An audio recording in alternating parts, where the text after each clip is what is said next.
Programa Encontro Semanal. Oferecimento Beleza e Cia, a vida com mais estilo. Olá, seja bem-vindo ao Encontro Semanal.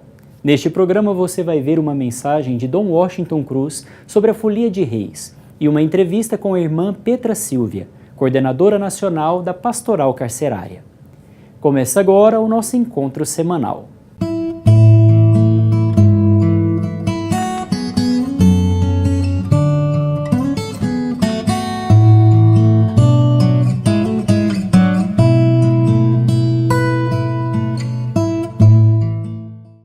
Veja a reportagem da Casa Talitha Kum, uma obra social da Arquidiocese de Goiânia que tem como missão resgatar meninas em situações de vulnerabilidade. Talitha Kumi, levanta-te.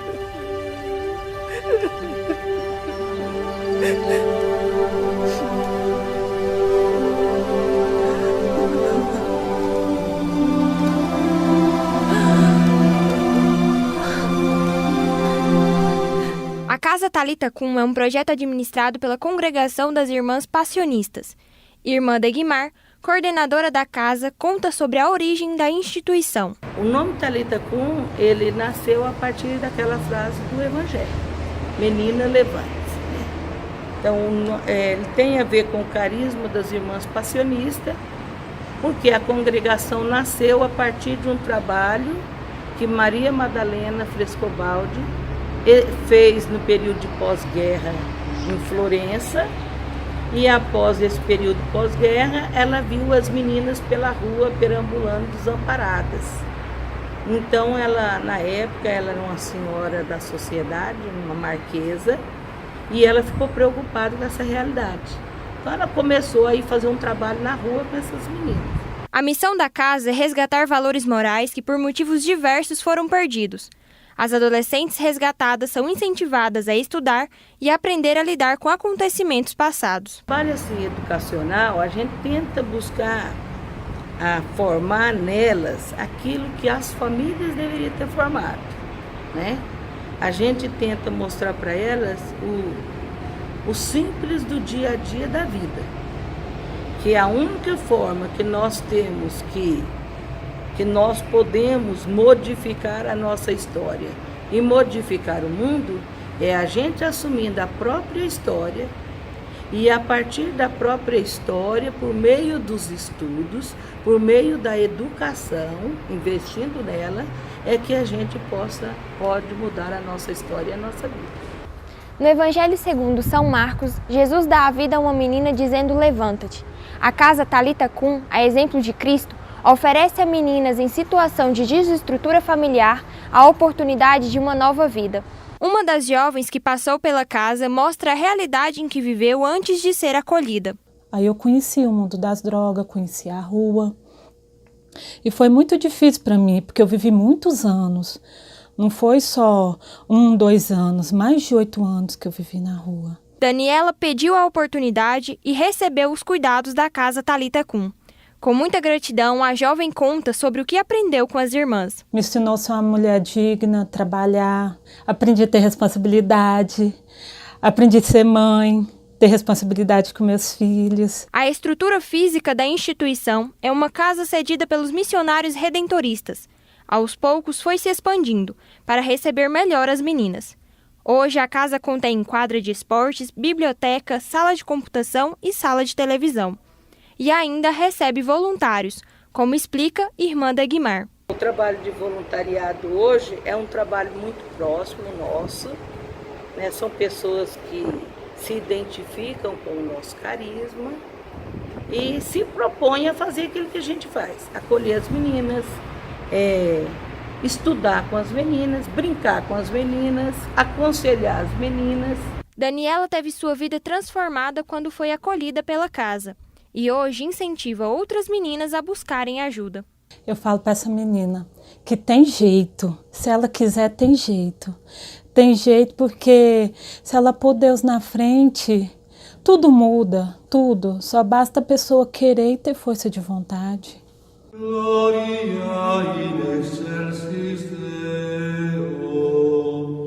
A Folia de Reis é uma invenção popular que vem de muitos séculos. Eu encontrei a folia de reis já na Bahia e encontrei muito mais ainda aqui em Goiás. Aqui em Goiás faz parte da cultura do povo goiano fazer a folia de reis. Eu particularmente me sinto muito feliz de participar de uma folia de reis. Nada mais é do que o Evangelho cantado em prosa e verso. E o Evangelho decorado, memorizado. Os homens e mulheres que cantam a folia são evangelizadores, são portadores da boa notícia do nascimento de Jesus e de toda a sua história na infância e vai até a instituição do sacramento da Eucaristia, com a paixão e morte de Jesus. Com a paixão, morte e ressurreição de Jesus. Os foliões estão dizendo, quando fazem a folia, que Cristo vive, Cristo reina, Cristo impera.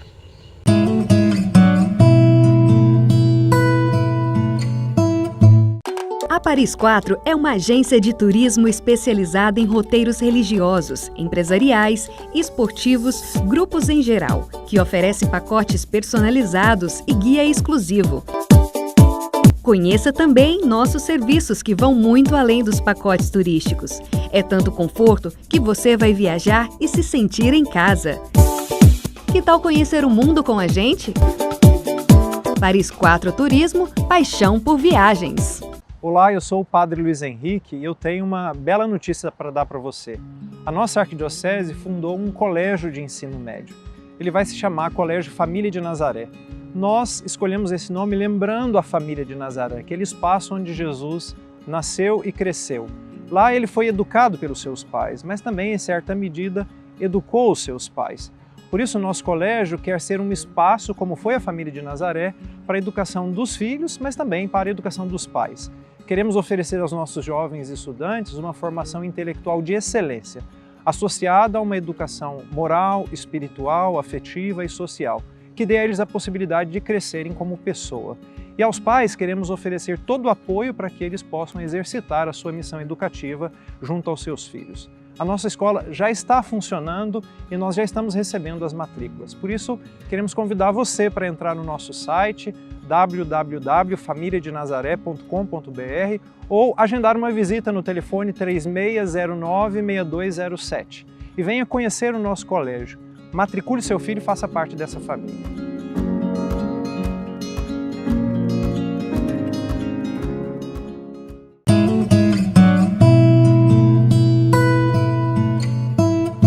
Hoje, no quadro As Razões da Fé, temos um vídeo enviado por Silvana Roncolato, da Paróquia Jesus de Nazaré, em Goiânia. Padre, uma pessoa da Igreja Católica pode se casar com uma pessoa de outra religião? Quero aproveitar a oportunidade e mandar um grande abraço aos paroquianos da Paróquia Jesus de Nazaré, por quem tenho um grande carinho. A Paróquia Jesus de Nazaré foi a minha primeira paróquia, onde comecei o aprendizado de como ser um bom padre. Agradeço também a você, Silvana, porque sua pergunta é uma dúvida de muitas pessoas, que cotidianamente atendo na chancelaria da Cúria Metropolitana da Arquidiocese de Goiânia.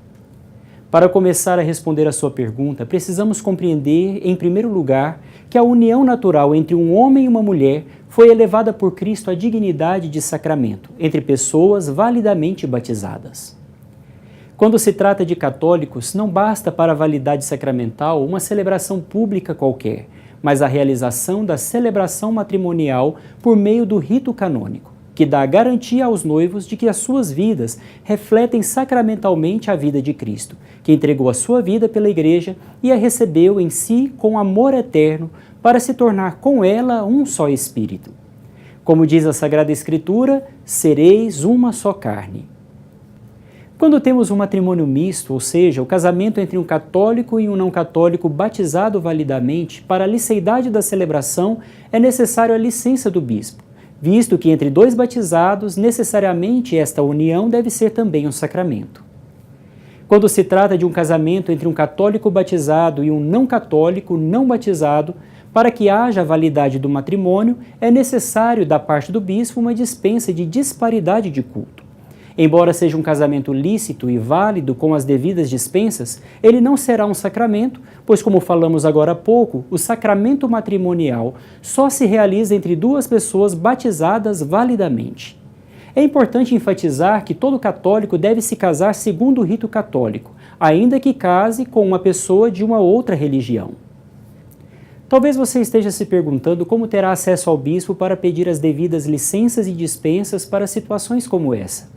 É simples, basta você abrir o processo matrimonial na sua paróquia e o seu pároco o encaminhará ao senhor arcebispo para as devidas dispensas e cautelas, pedindo em favor da parte católica que autorize o casamento com a parte não católica. Para finalizar, gostaria de tocar em um assunto pastoralmente muito importante. Tanto nos casamentos entre católicos como nos casamentos entre católicos e não católicos, é necessário compreender que o matrimônio significa servir o outro e, por isso, não pode ser tratado de modo egoísta. Acima de tudo, o homem e a mulher devem amar a exemplo de Cristo, que amou a Igreja a ponto de dar a sua vida por ela. Quando se trata de católicos e não católicos, o empenho deve ser ainda maior, pois muitas vezes os princípios doutrinais podem ser diferentes e o que vai sustentar esta união e possibilitar um caminhar juntos será, sobretudo, o respeito com a fé do outro. Participe também do quadro As Razões da Fé. Envie para nós um vídeo com a sua pergunta para o WhatsApp do programa Encontro Semanal, 99174 9290.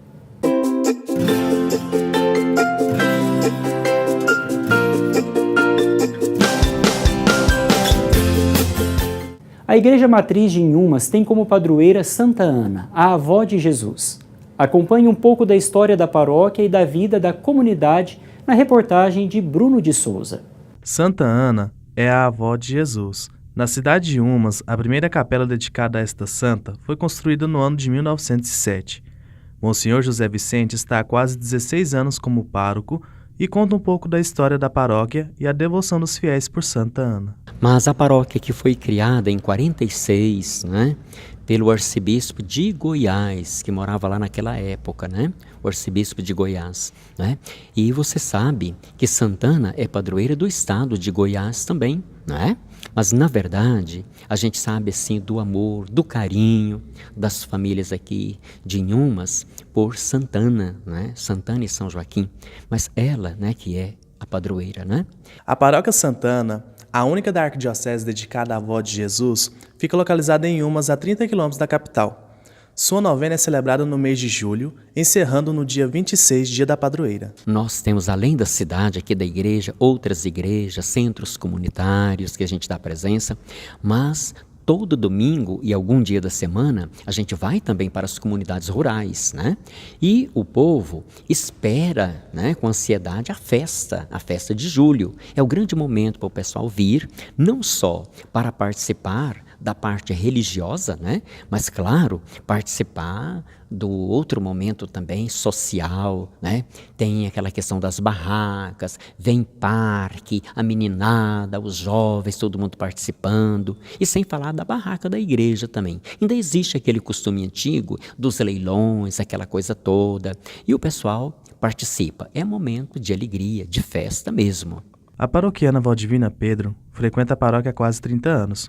Hoje atua como catequista e no curso de batismo e partilha a alegria de servir na paróquia. A experiência pessoal de servir aqui é muito boa, porque o Padre José Vicente, ele é uma pessoa muito aberta, sabe? Ele deixa a gente assim muita vontade para trabalhar. Então a gente está sempre aqui, ou no curso de batismo, ou na missa, na liturgia, né? Então assim, trabalhar aqui nessa paróquia é muito bom. Dona Tair do Carmo morava em Araçu e sempre tinha em seu coração o desejo de se mudar para Inhumas. Eu morava em Araçu, e aí tinha muita vontade de morar em Inhumas. Aí sempre que eu vinha aqui procurar uma casa para comprar, eu vinha aqui na igreja e pedia para a senhora Santana: a senhora é padroeira, me ajuda, eu queria, se for da vontade sua e da vontade de Deus, me ajuda a comprar uma casa aqui, eu tenho tanta vontade de morar aqui na Inhumas. Com muita fé e devoção por Santa Ana, alcançou esta tão sonhada graça. E sempre eu tenho muita fé em Senhora Santana, tenho muita fé nela, porque ela é avó, né? E a avó de Jesus, e sempre a gente pedia para ela. Agora mudei para cá, vinha todos os dias na igreja, mas pela saúde minha eu parei um pouco de vir todos os dias. Venho todo domingo, eu venho cedinho, é o terço, aqui nos pés do Santíssimo, e aí depois quando eu participo da missa 7 horas, vou embora, faço meu almoço tranquilo. Ó Santana, em teu seio sagrado, Deus começa a nós todos salvar. Lá Maria nasceu sem pecado, luz do sol antes dele raiar.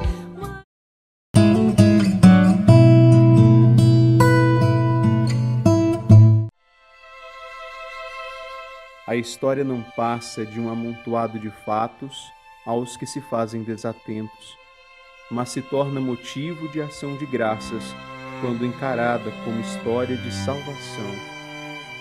Deus não se faz indiferente aos que se abrem à sua ação, permitindo-se, no trilhar de seus dias, serem conduzidos pela providência divina.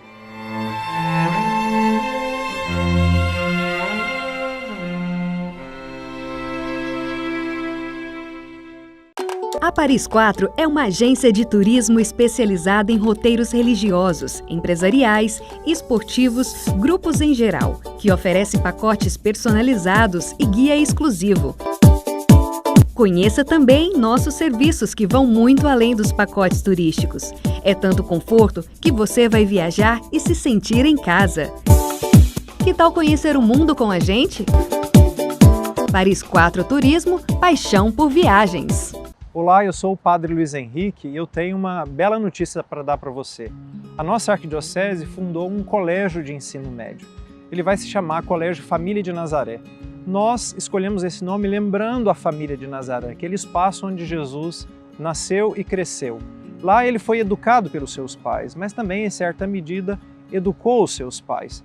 Por isso, o nosso colégio quer ser um espaço, como foi a família de Nazaré, para a educação dos filhos, mas também para a educação dos pais. Queremos oferecer aos nossos jovens estudantes uma formação intelectual de excelência, associada a uma educação moral, espiritual, afetiva e social, que dê a eles a possibilidade de crescerem como pessoa. E aos pais queremos oferecer todo o apoio para que eles possam exercitar a sua missão educativa junto aos seus filhos. A nossa escola já está funcionando e nós já estamos recebendo as matrículas. Por isso, queremos convidar você para entrar no nosso site www.familiadenazaré.com.br ou agendar uma visita no telefone 3609-6207 e venha conhecer o nosso colégio. Matricule seu filho e faça parte dessa família.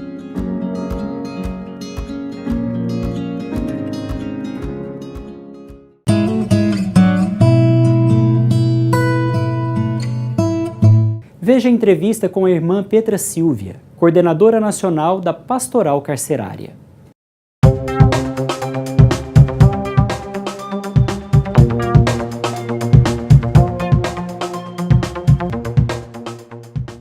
Irmã, qual a missão da Pastoral Carcerária? A Pastoral Carcerária é uma das pastorais sociais da Igreja Católica, ligada à CNBB. E a coisa mais importante da Pastoral Carcerária é fazer visita nos cárceres, visitar as pessoas encarceradas. Então, é a presença da igreja com 2 balizas profundas. a evangelização propriamente dita, né? Com as celebrações, partilha da palavra, ensino religioso. E no segundo ponto é a promoção da dignidade humana, já que o cárcere é um lugar muito desumano, muito violento, onde o ser humano não tem vez, né? A dignidade do ser humano é muito violada. Como foi o ano de 2018 para a pastoral? Conquistas, dificuldades? Pois é, eu acho que mais dificuldade do que conquistas, né? Todo mundo já sabe que o encarceramento em massa está avançando bastante. E as conquistas é que mais e mais nós temos pessoas da pastoral carcerária dispostas de fazer as visitas nos cárceres. Isso é realmente bonito, a gente percebe isso nesse ano do laicato, que mais pessoas sentem essa vocação de fazer ser presente no mundo do cárcere. Quais projetos estão sendo pensados para 2019? Os projetos são grandes, especialmente de desencarcerar todo esse povo, rumo ao mundo sem cárcere, para que o reino de Deus seja realmente visível, né, aqui, bem concreto. Então, nós estamos começando agora a elaborar nosso projeto, né? Eu fui eleita recentemente como coordenadora nacional da pastoral carcerária, tenho uma equipe ótima que trabalha junto. Então, vamos, sem dúvida, continuar com esse sonho de Deus, um mundo sem cárcere, e também de conseguir mais pessoas assim, de bom coração, cristã, para fazer essa visita no cárcere, que é tão importante. Hoje, por exemplo, está acontecendo a celebração de Natal aqui em Goiânia, na Casa da Prisão Provisória. Ontem recebi notícias de Mato Grosso do Sul, Rio Grande do Sul, Minas Gerais. Então, no mês de Advento, tem muitas pessoas celebrando o Natal no cárcere. E é interessante, o anúncio do nascimento de Jesus aconteceu na periferia, com os mais pobres, com os mais excluídos. Eles foram os primeiros que escutaram que Jesus nasceu. E na pastoral carcerária acontece isso. Os primeiros que celebram Natal são os presos.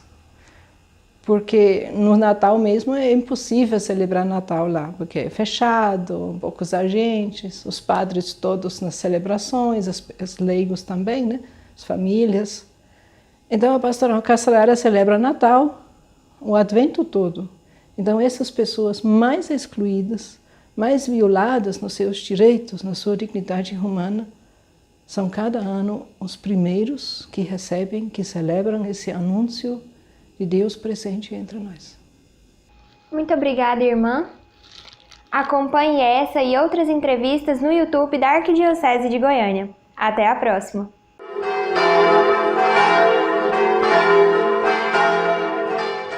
Hoje, na direção espiritual, vamos falar sobre a virtude da fé e a sua definição.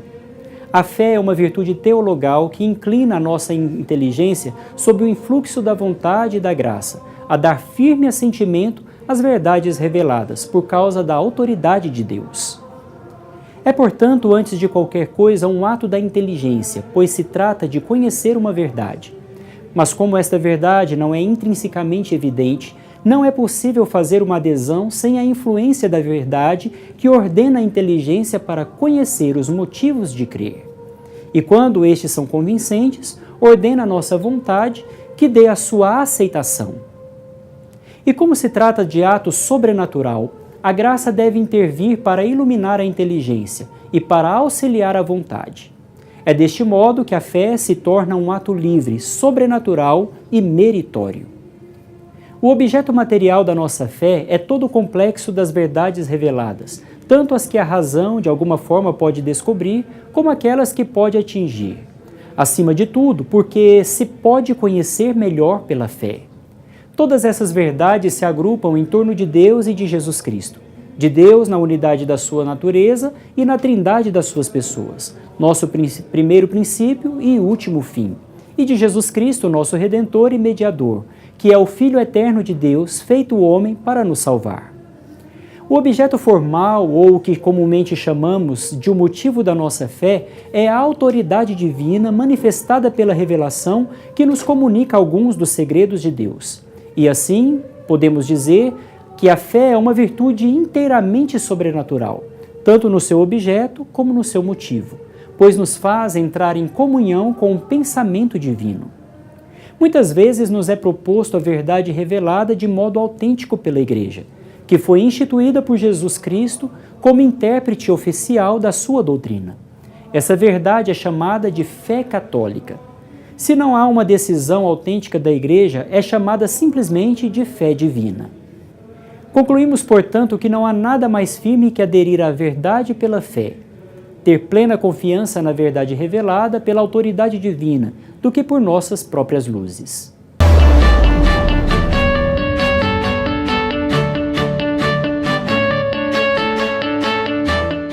O Centro de Assistência Social de Campinas foi fundado no dia 6 de abril de 1958. A sua principal missão é melhorar a qualidade de vida das famílias de baixa renda, buscando restaurar a dignidade por meio de uma assistência contínua. Subo ao altar de Deus, que é a alegria da minha juventude. Subo silenciosamente. O Centro de Assistência Social de Campinas é uma obra mantida pelos fiéis do Santuário Basílica Nossa Senhora do Perpétuo Socorro. No Centro Social são oferecidos cursos gratuitos. As vagas são destinadas às famílias de baixa renda, que passam por uma triagem socioeconômica. Nós não conseguimos atender 100%. Devo dizer que atendemos aí 70% das pessoas que nos procuram, mas atendemos as pessoas mais carentes. O Centro de Assistência Social de Campinas atende em média 800 famílias e seu objetivo é prestar assistência e beneficiar as pessoas necessitadas no plano social, educacional e cultural. Cada curso oferecido pelo CASC vai do básico ao avançado e tem duração de 40 dias úteis. Os alunos têm aulas de segunda a sexta-feira, sendo 2 turmas por dia. O aprendizado leva os alunos a ter mais oportunidades no mercado de trabalho, ajudando na renda familiar. O meu esposo, ele já trabalha com costura. Aí, para uma forma de ajudar também. O Centro Social ainda realiza atendimento médico, psicológico e conta com atividades físicas. Natalina Abadia cuida dos cursos de artesanato e se sente realizada por fazer parte da história do CASC. Que você tem que ter um encontro com Jesus, que todo mundo tem que ter esse encontro tem que acontecer, e o meu aconteceu, eu estava com 34 anos. E nesse encontro eu quis abraçar Jesus. Falei, Jesus, o Senhor eu tenho vontade de abraçar, então através dessa vontade eu fui aos pobres. Quem quer abraçar Jesus, vai aos pobres. Com o coração alegre e cheio de temor, pois sei onde o Senhor me levará. Então por isso que eu falo que esse espaço aqui é da alegria, porque se chega aqui triste, tem que sair daqui alegre, né? Porque é o espaço da alegria. Senhor, como seria feliz se não fizesse o que me manda o meu Senhor. Mais uma vez chegamos ao final do nosso programa. Você pode acessar as nossas redes sociais, Facebook e Instagram, e acompanhar todas as edições do programa no YouTube da Arquidiocese de Goiânia. Desejo a você e a sua família uma semana abençoada na presença de Deus. Nos vemos na próxima semana no nosso encontro semanal. 25 de dezembro, quando o galo deu sinal, é que nasceu o menino Deus, numa noite de Natal. 25 de dezembro, quando o galo deu sinal, é que nasceu o menino Deus, numa noite de Natal. Ai, ai.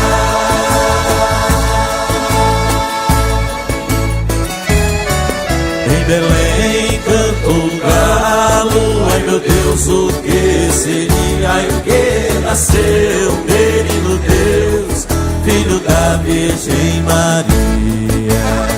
No próximo encontro você vai ver uma mensagem do nosso arcebispo Dom Washington Cruz para as férias.